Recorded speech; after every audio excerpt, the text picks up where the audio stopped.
อันตัวนี้มันของไผ่ไอซิมจับขึ้นมาไอซิมจะแกะกล่องไหนก่อนอันนี้ของไอบาสเอาให้ไอซิมนี่แกะแม่วันนี้นะไอซิมแกะเลยแกะเลยแกะเลยแกะงามๆเด้อยิ้มใส่กล่องได้ไหมไอซิมนะยิ้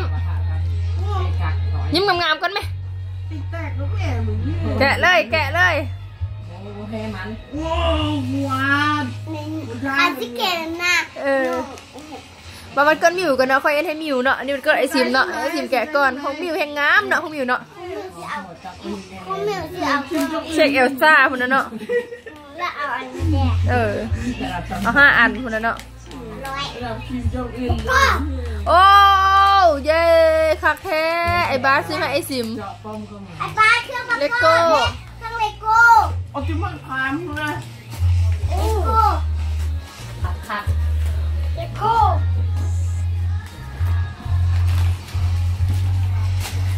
ซิมมากบ่ไอซิมขอบใจไอบาสได้ไหมบ่ได้ไหมขอบใจไอบาสเด้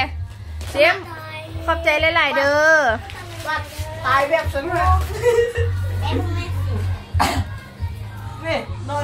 หูแล้วเครื่องประกอบมันนี่บอกแกมันไอซิมแกของไอกิ้งมันนี่แกของไอกิ้งไว้อันนั้นไว้ประกอบมันซีเซียมืออื่นเขาจึงประกอบแกของไอกิ้งไว้มันนี่กิ้งคำวะวินนี่วะกิ้งคำโอ้เครื่องอันนี้ก็เอาเลยมิวให้ไอแกเองไหมซิมแกเองไหมมิวน่ะเอ็ดเครื่องประกอบป้าไม่ให้เอ็ดเองมิวโคตรเย็นเนี่ยไอ้บ้านเครื่องประกอบอีกล่ะนี่เลย MVP ทำประกอบเลยเย่แกให้ไอซิมแกรีมิวนะมันก็ไอซิมเนี่ยมันเกิดมิวจังค่อยเอ็ดบอมิวบอเอ็ดของไอใช่ปะมันเกิดมิวจังค่อยเอ็ดมันเกิดมิวน่ะอุ้ยมิวมีเห่าเจ้าประกอบ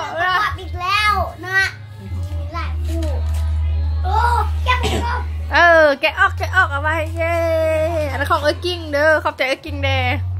เอาให้ก็เป็นจ๋าจ๋ามาตัวนี้มาดินะก็มันก็เป็นจ๋าเอาลูกเตอร์ก็เป็นจ๋าโอ้ได้3 อันแล้วเครื่องประกอบมันนี่มาแกะนี่มันนี่ของเย่อซิมแกะเบิ้งของเย่อเด้อใส่ตัวเดียวกันเก็บเป็นยังใส่เด็กเก็บการใส่ชีวิตประจำวันบานวัยรุ่นเชียวแกะดีๆไอซิมบอกอาจารย์จะพาแกะบ้าจับกล้องไอ้บ้าดิจับกล้องแกะไอซิมอันนี้มันของย่อเท่าเด้อย่อใหญ่ได้จับกล้องคือในอันนี้ของย่อไอซิมมังบอลนี่ก็ลายได้เสื้องามแท้ไอซิมมังบอเดี๋ยวมาดูก่อนดิเสื้อมาลายโอ้งามแท้ได้แบบนี้ลูกเตอร์มีกระตุ้นด้วยโอ้ดีสุดจะได้ไอเจจิพาเอ็ดเดอร์เครื่องประกอบของอันเดอร์เครื่องมันมีของไผ่ได้ของไผ่ได้มินิแต่อ้าวเดี๋ยวไว้นี่เนาะไฮโซให้ไม่เกี่ยวกับคืนนี้เอาไม่เกิดใครได้ตัวเก่านะก็ได้ไอ้บ้านบ่มีโอ้